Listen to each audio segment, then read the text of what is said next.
What up, what up, what up, what up, what up, what up, what up, what up, what up? What's good, people? What's up? It's me. Yes, me. L Teddy 27. And I'm here for our favorite time of the week. It is time for Insecure. This is season, what season is this? Hold on, y'all. Let me get my light together. Season 4, episode 8. Low-key happy. Now listen. Because only my ghetto ass drinks out of a red Solo cup with my metal straw. This is the episode. If you have watched this show from its inception, this is the episode that you have been waiting for since the end of season 1.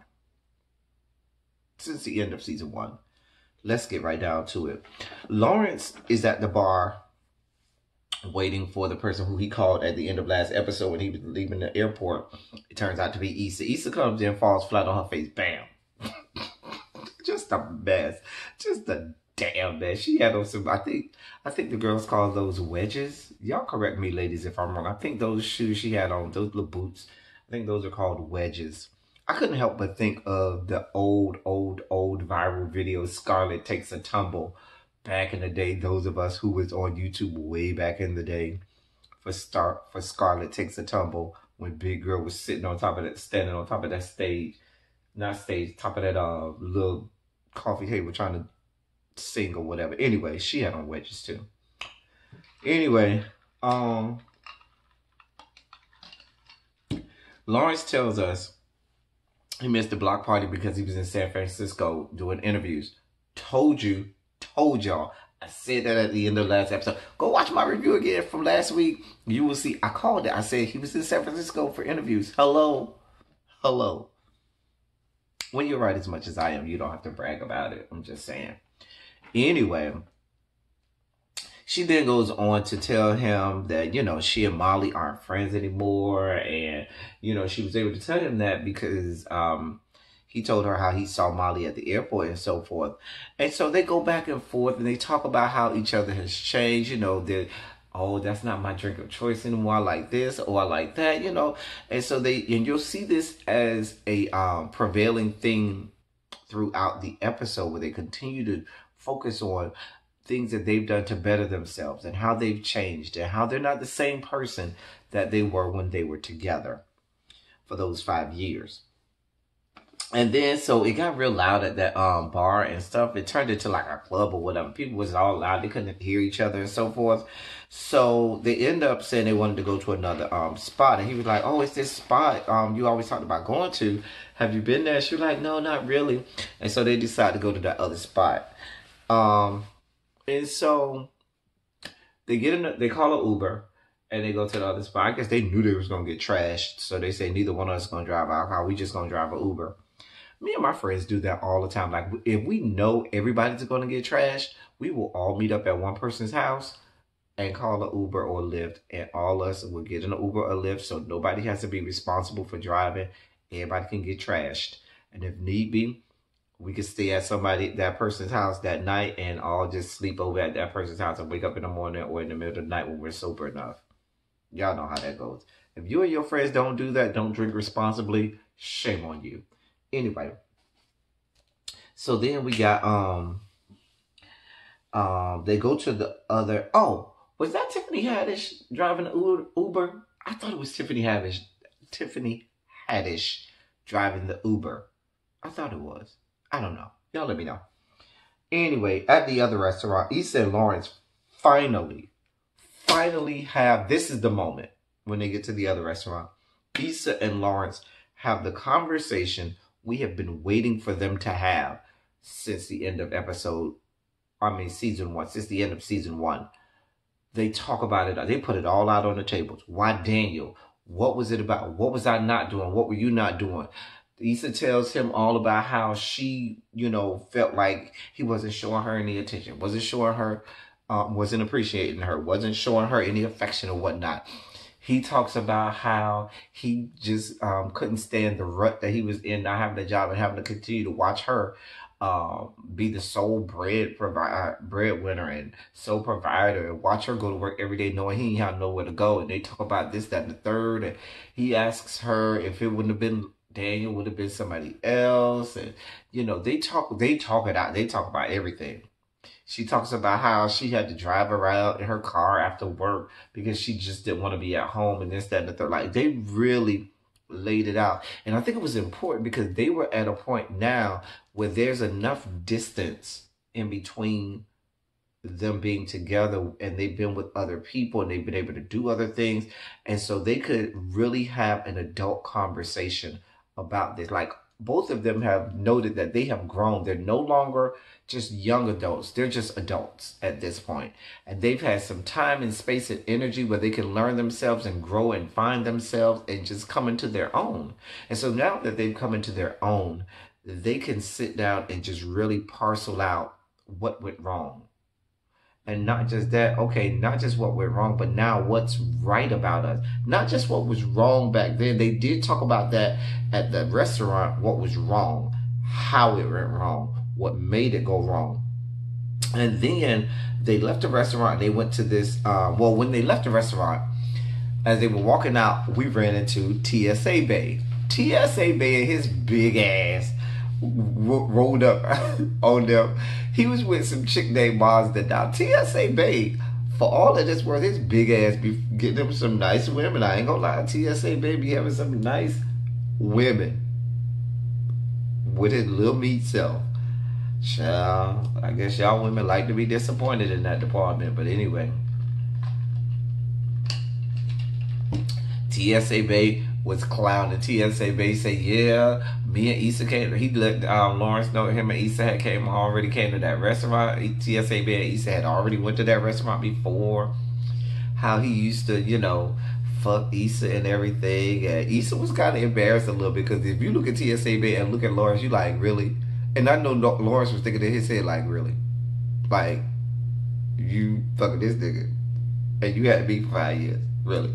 That's what we doing now. You ain't never did that. You ain't never had no ex. And you see when they end up with some sloppy seconds or some garbage, somebody who's way beneath you, and you be looking at that person like, you be looking at your ex like, you really with this nigga? And you left me and ended up with that nigga? All right. You go ahead and have that. You don't even feel bad about it. Because you know they trash. Anyway, so they go on this art walk. And while at the restaurant, they talked about all of the things that caused the breakup and what caused it and how it happened and what were all of the bad things that made it lead to what it was. At the art walk, they could focus on where they were now and how they had grown and how happy they were about who they were individually. Before being happy together, they were happy with where they were individually. And I think that's so important about any relationship. If you can be happy with yourself, if you can love yourself and be happy with yourself and love where you are then in a space where you can say, I can have somebody join in on my happiness. And I think that's where they were at this point. And I think that at this art walk, they were able to move past the past. There's a phrase for you. Move past the past and go to the present where they are now and say, I'm happy.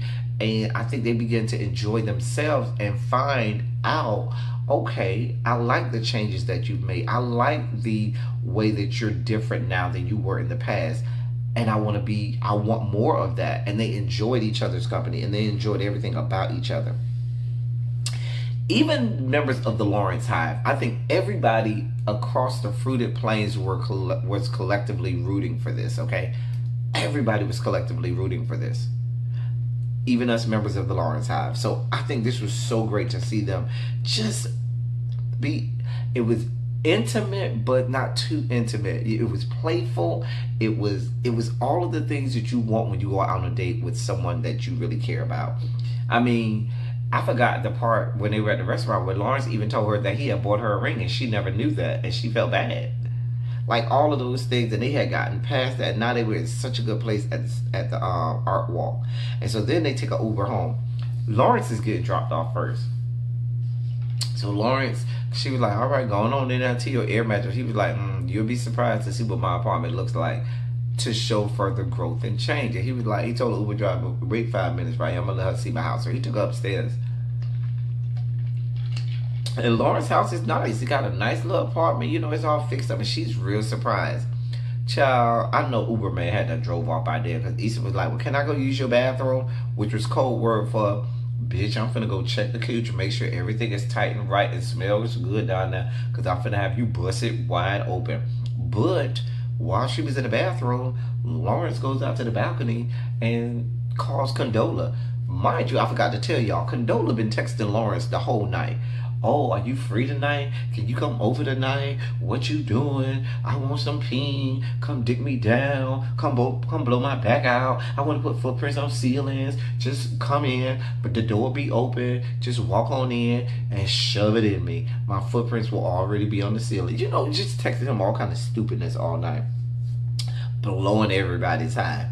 So anyway, he finally calls her back when Issa went to the bathroom. He says, well, you know what? You know, if you want, I can still try and make it tonight. Because, hell, he done had him a good night. He want to top that good night off with a good nut. Just like any man would.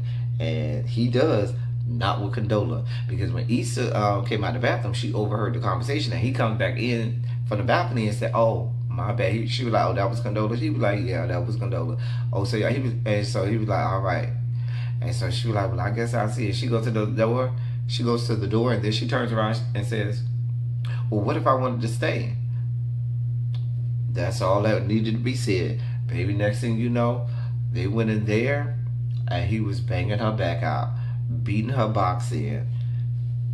They were wrestling. Okay? They were wrestling. Anyway, they fucked down, honey. They fucked down. And after that, they wake up the next morning, and Issa, you know, has to go home.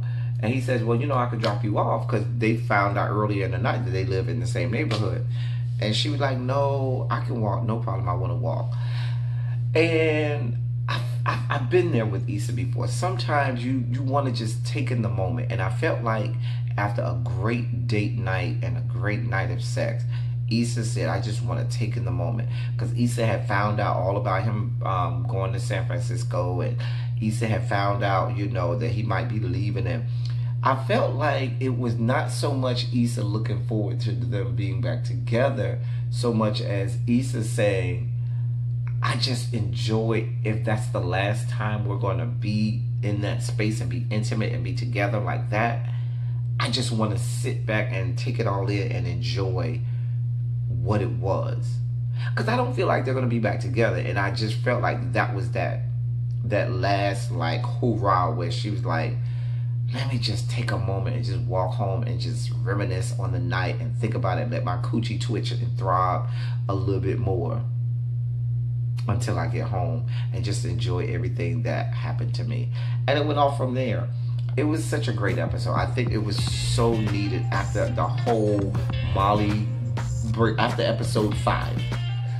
We needed this episode to remind us that it's not just all gloom and doom. It doesn't have to be all bad. Even because remember how tumultuous the breakup was with her and Lawrence, and the split between the viewers. Even you have people that were Team Issa, and then you have the Lawrence side.